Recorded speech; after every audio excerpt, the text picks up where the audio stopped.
In this video, I'm going to show you how to upgrade your Keystone Pro 3. That's this hardware wallet here. And I need to upgrade this because the Cardano ecosystem have brought out brand new transactions around governance. It's had its recent hard fork, the Chang hard fork.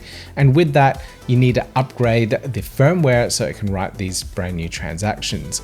And I'm going to take you through that entire process and then show you how the wallet works as well. So if you haven't seen how the Keystone works, I'm going to do a transaction on here so you can see exactly how it all falls into place.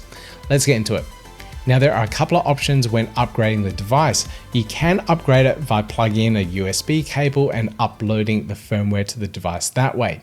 You can also use an SD card, and that's probably the best way if you're really paranoid about security and you want to keep the device completely air gapped. There is a small little SD card there for a micro SD card where you can copy the firmware onto, and then it will read that and install the device. In this case, I'm going to be using the USB-C cable. I'm going to plug it in and take you through the upgrade process. So let's have a look at this. So once you have your device plugged in, navigate to the Keystone website and go to the upgrade process. From here, you can see you've got the options here to upgrade via USB or with the SD card. And like I said, I'll be choosing the USB option in this case. So now I can connect the device, click connect, enable access to it, and this will detect what version of firmware you have. Here you can see I've got version 1.2.2 and the latest version there is 1.6.4. So I'm quite a few versions out of date here. So let's go upgrade this. So I plugged it in, click on download firmware, and this is now downloading it directly to my device. So it does take a little while to do, but with the magic of editing, bam, I'm done. So now that the download is complete, it will start its installation process on the device itself. It will take a little bit of time here to install, so just sit tight and just wait for this to install to happen. And then once that's complete, you're pretty much ready to use the device. Now that we have our Keystone wallet upgraded and all ready to go, let me show you how this transaction process works on the Cardano ecosystem. So here we are. This is my wallet here. This is the Eternal wallet, and I'm going to click on voting and then blockchain governance. Now this will allow me to set up my wallet for the governance era of Cardano.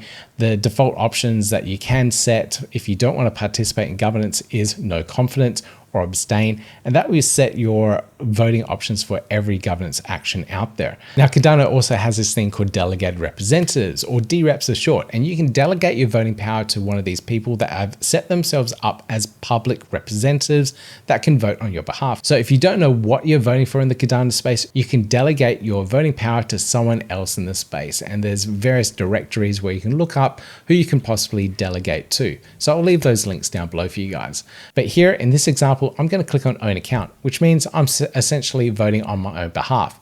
So I'm going to go through this process here now and choose my own account. There we go.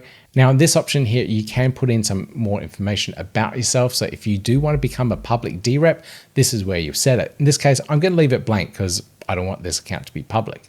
And click on Delegate. So this is the transaction here that I need to sign now with my Keystone. Now the Keystone does this thing of a multi QR code, and the multi QR code has all the data that you need within the transaction encoded into QR codes. And the Keystone device, what you do there is you scan that QR code. So here we go, I'll scan that QR code and it will transmit that data to the hardware device. Now there I can now confirm this transaction, so I can check on screen. Yep, that all looks good. Swipe that little orange button across. So now that this transaction has been signed on the Keystone device, I need to send it back to the wallet itself. So now with the wallet, I use my webcam to scan my Keystone device here with the secondary QR code. So there we go, and we scan, and that will transmit that signed transaction back to the Eternal wallet. It's really cool how this works. Completely air gapped, no cables needed at all. The only things that I do recommend here is a good webcam. And if you're scanning these QR codes, you need a little bit of good lighting. So I tried this at night in dim lighting. It didn't really work too well, and I was freaking out because I thought I couldn't sign these transactions and send assets. Just make sure you have a good webcam and good lighting, and those QR codes get scanned quite easily. So now you should know how to upgrade the firmware on the device. It's really quick and easy to do, and also use it for transactions as well. And if you want to support the channel, you can actually purchase one of these via my affiliate link down below. Check out that affiliate link there. It really helps support the channel.